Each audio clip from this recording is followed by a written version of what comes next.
Hey friends, today we're going to learn how to ollie. Now, I already have a short version of this, a 60-second version of this, but today we're going to go a little bit more into detail because the ollie can be, a bit nuanced, and for sure it's probably one of the hardest tricks you'll ever learn, because the first one is always the hardest one to learn. So first things first, before we jump into the endeavor of learning to ollie, I think the most important thing you can do is get comfortable with standing on the board in good balance and riding the board. If you're still kind of new to skateboarding, then you step on your board and you're like wobbling a little bit, trying to find your inner balance. And there comes a point in skateboarding where you don't really do that anymore. You become more comfortable, you become more experienced. And what I'm saying is you want to learn how to do that first. Be well balanced on a board, riding it, standing on it, because learning the ollie is going to be a lot harder if you have to simultaneously teach both of your legs how to do the ollie while at the same time basically training how to balance. You're telling your brain you got to do 3 things at the same time. And so that's the first thing. Have fun with it. Riding a skateboard is incredibly fun.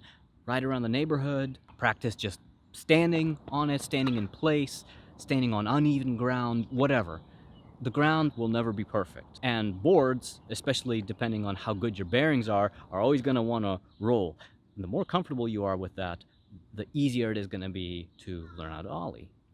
All right, now let's talk turkey with the anatomy of an ollie. There's 2 parts, maybe even 3, depending on how you want to look at it. Your front foot is going to be in the middle of the board. Your back foot is going to be on the tail of the board. The back foot is going to supply energy down into the board.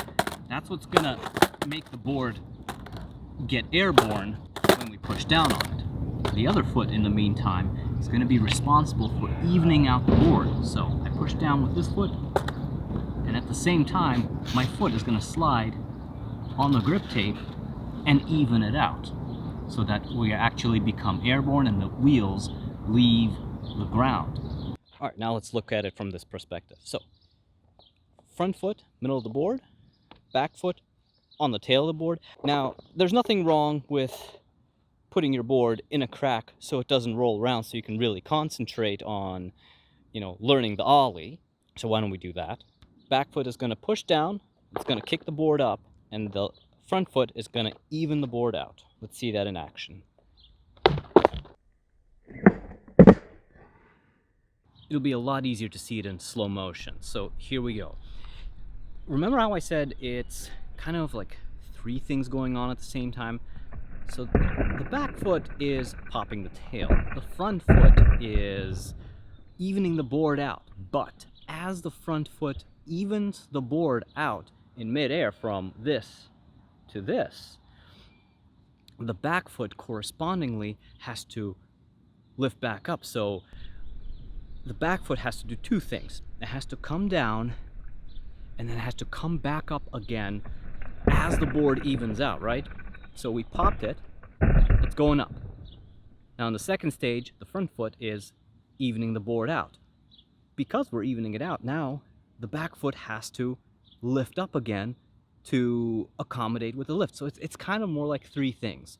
Pop with the back foot, even out with the front foot, and as you're evening out with the front foot, at the same time your back foot also has to lift up to accommodate this pivot that's going on. So just imagine like your board is kind of on an axis, like you've got like a rod through your board in the middle in the middle of the axis of rotation, and your feet are the one making sure that this pivot here happens. And you can try it on carpet in your living room so that you don't have to fight the balancing act if that's a problem. You can put in a crack in the asphalt to immobilize your board so you can really just focus on your footwork. The important thing is to be persistent about it, but not to the point of self-abuse. You know what I mean? In the past, when learning a new trick, there would be days where I would just take it too far. Like I would start getting upset, angry, it just isn't working. It just isn't going the way I want it to go. Once you reach that point, that is a sign you need to take that it is time to stop. There's nothing wrong about not getting it on the first day, the first week, or even the first month. Everyone moves at their own pace. Because I'll tell you this, once you start getting upset and your body's starting to get tired, because remember, skateboarding is a very intensive sport. It is not unusual to just be out of breath. Because remember, as you're trying to Ollie, you're basically doing like dozens, if not hundreds of frog leaps over and over again, trying to learn this trick. And that's taxing on the body. So that's probably one of the most important pieces of advice I can give you is take a break. Because your probability of hurting yourself goes way up once you're tired and upset. You're gonna start taking hard falls, falling to the ground, and that's just not a good thing. Skip a day. Sometimes it takes a day or two for your body to recuperate. Sometimes you can feel sore, and that's okay. As your body adjusts to the intense nature of skateboarding, it's okay to take a break. Once you are more or less comfortable with the Ollie in place, next up comes time to learn how to Ollie while moving. The difference here is that while before we were just jumping straight up and down, Ollieing while moving is a little trickier because now we have to translate the energy of the board lifting off the ground and going back down to the ground, but we're not going straight into the ground. The energy is going to continue, it's going to keep going, it's going to get translated into your wheels so that you can keep rolling afterwards. So in other words, there won't be as big of an impact on your legs and your knees because now your board is basically redirecting the energy of the impact into rolling. And so what I like to do is I'll set up a small stick on the ground, maybe a broom handle. That's going to serve really nicely as a small obstacle for me to Ollie over, and it won't mess me up if I don't succeed. Like, you don't want to go straight to Ollieing up a curb, because with the curb, you risk not Ollieing high enough, and then your front trucks get hung up on the curb itself and you go flying. You might not exactly catch your balance at the top and the board might slip out. It's a risky business, so at first we want to take it easy with the twig.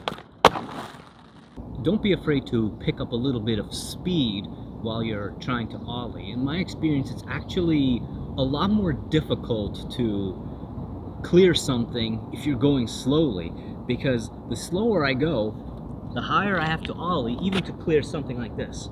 Let me show you.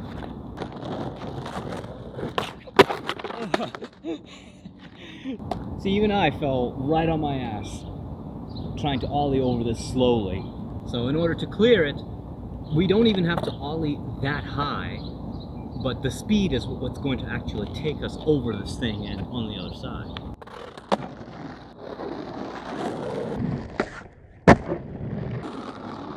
The stick or the broom, Ollieing over it, is very important to master because it's also going to not only teach you how to Ollie over something, but it's going to teach you the timing of things, which is going to be very important when it comes time to try to step it up a notch, which is graduating to the curb, which I'll show next.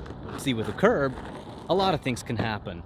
You might not Ollie high enough, maybe you Ollie too early, maybe you Ollie too late. So it's about fine-tuning and practice.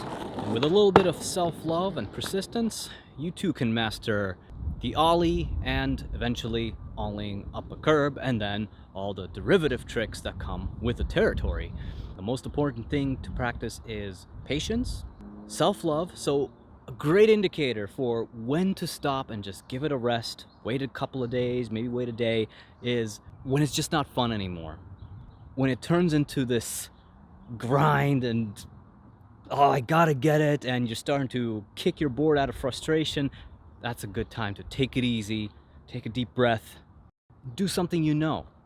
That's what I tend to do. If I still have some energy but I'm getting frustrated, maybe I'll ride around the neighborhood, make a lap around the neighborhood, and then I'll go home and take it easy. The last thing is, you may consider tightening your trucks so that you don't have to fight, wobbly trucks while you're trying to learn how to do an ollie. It can help. And with that, I hope this video has been helpful. Thank you for watching, and I'll see you next time.